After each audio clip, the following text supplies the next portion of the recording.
So, minimum wage is a topic that arises every few years into the public view, and people from the left and from the right come out with old, tired arguments repackaged for media to battle this same issue that we've been talking about for years. Um, why is that? Why have we been locked in this debate?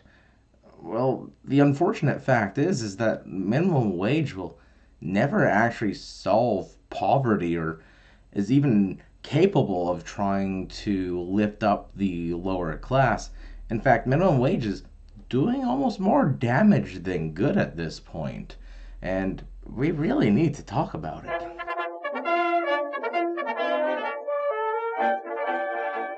To compound this issue, our political leaders are too entrenched in historic standpoints to really solve the problem. Arguments from right leaning politicians include things about what about small businesses? I do not want to pay $35.64 for my Big Mac meal. Minorities at the bottom of the pay scale will lose their jobs. And what about socialism? And then we get arguments from the left leaning politicians that, corporations need to provide a living wage to their workers.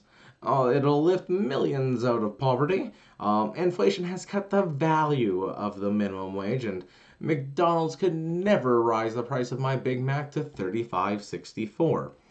Well, good news. Each side is partially right, but more accurately, each side is horribly wrong, leading to inaction and division, causing mass human suffering and loss. Yeah. So let's follow that money and see why minimum wage is never that answer and is more outdated than your yee ass haircut you got. You get some economic growth. The first thing we must do with any economic discussion is define our basic variables that we'll be altering and the assumptions around that variable. Our first variable that we'll be altering and observing today is time itself. We will not be looking at time in a linear progress, but we will be progressing our observations by altering the time frame between events. The second variable will be purchasing power and its components monetary income and average bundle of goods. We will be altering the monetary income of our theory by changing the levels of minimum wage. As such, we are going to start this first analysis with the assumption that our time frame is short, ceteris paribus.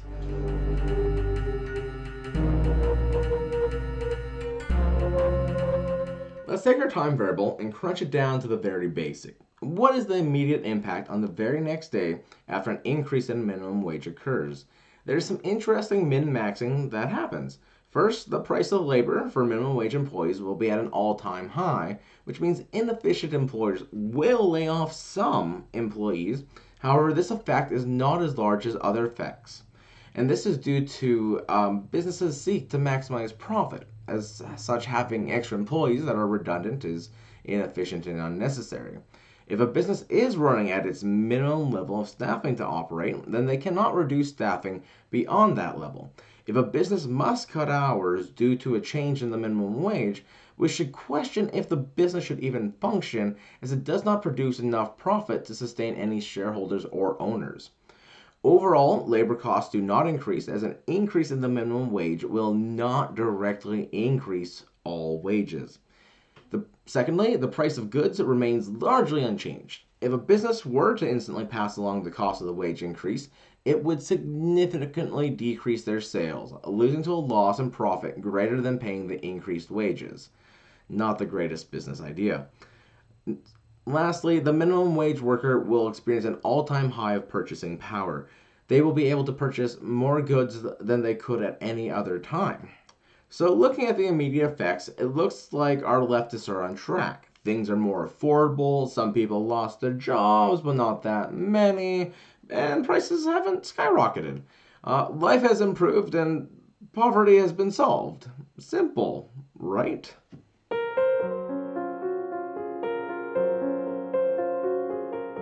Let's draw our attention now to a slightly longer time frame and expand our variable to 5 to 15 years. A business seeks to maximize its profit by passing along what cost it can to the customer. This causes the business to slowly but surely raise its prices. until it can eventually pass the entire cost increase onto the customer.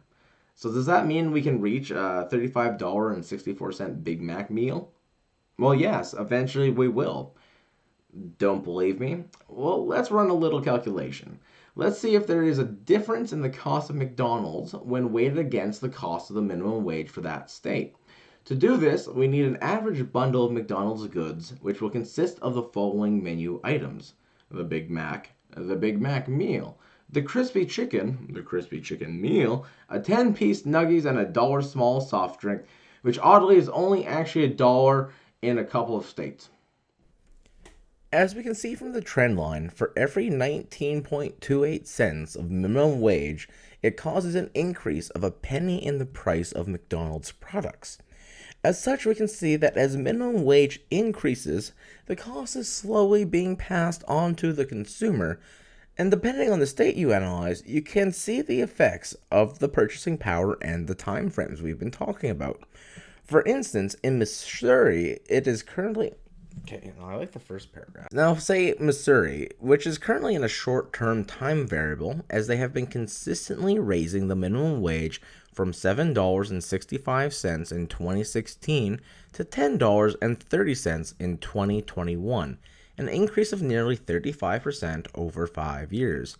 McDonald's cannot keep up with these price changes. As such, the minimum wage worker in Missouri during 2021 can enjoy more McDonald's than they could in 2016. On the other hand, in Wyoming, which is currently in a long-term time variable, as their last increase to minimum wage was in 2002, when it went from $1.65 to $5.15, and has not moved since then.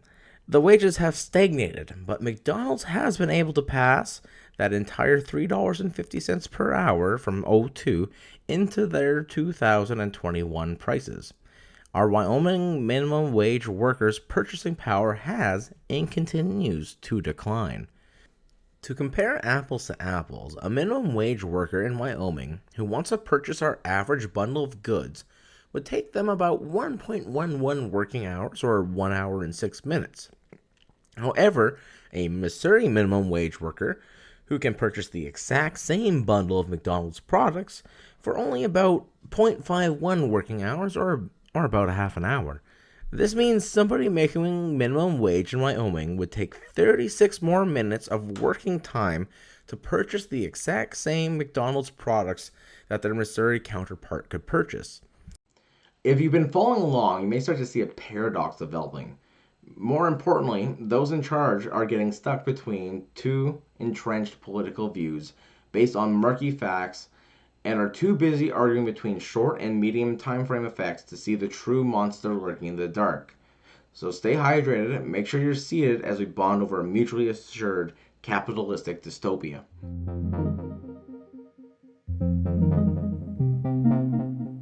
Now let us set our variable to the extreme but logical conclusion of infinite time. What happens to the battle between prices, wages, and workers' purchase power? Well, spoiler, it's not good for the average worker. We see in the short term we leverage a minimum wage to raise the populace and increase their purchasing power. In the mid to long term, the corporations pass this cost back onto the consumer, which also happens to be their employees. Government ignores this effect for several years until they're forced to act, leveraging another minimum wage and restarting the cycle. So when your grandpa complains about what he used to get for a nickel, he's actually correct. His time perspective is large enough to watch the fall of his precious nickel from being able to buy a decent selection of various goods to now being practically useless. So let's illustrate this effect by playing a game of Snake. First, we have to make a brand new arena for one of our OG gaming mascots, the snake who eats and grows. What a legend, what a snake.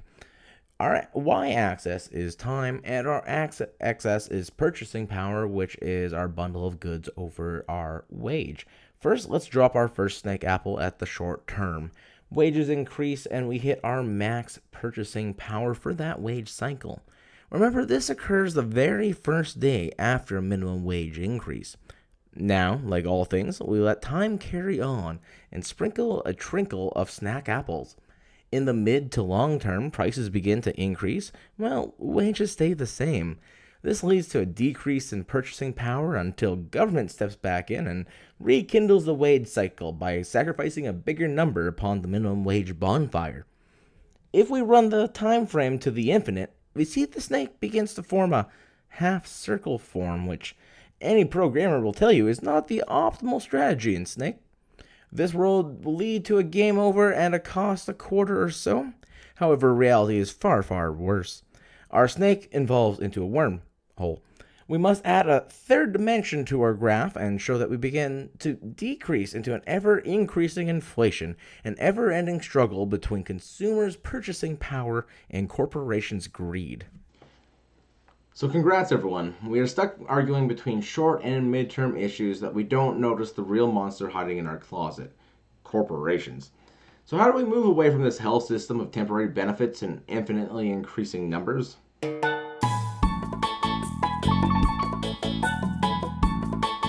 We must correct the system, and the best way to do that is to examine what is the purpose of the minimum wage. In my opinion, it is to provide a basic economic living for the lowest possible employee. In theory, that person should be able to participate fully in their surrounding economy based on that economic wage. So how do we incentivize corporations to ensure their employees can function in their economy?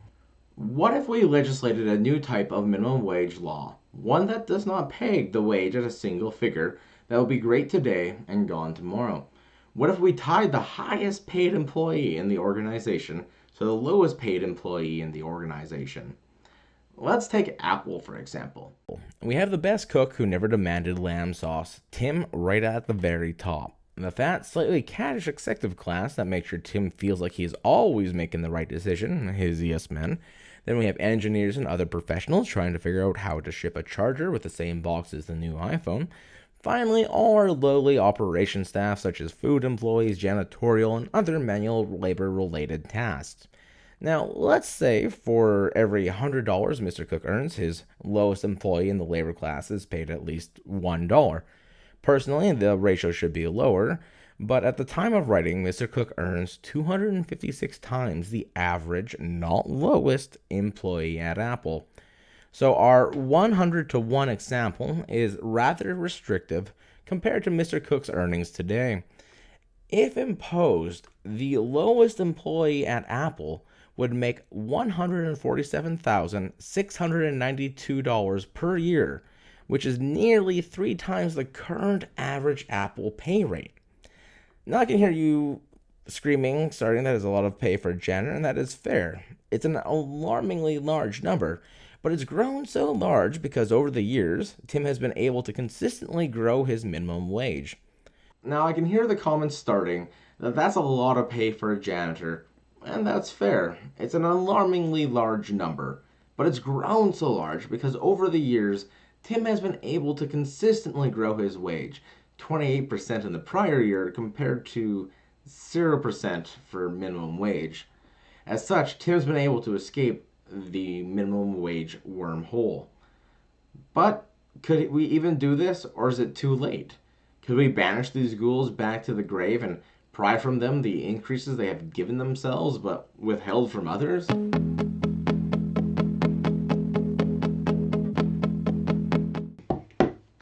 Boom! I'm a YouTuber.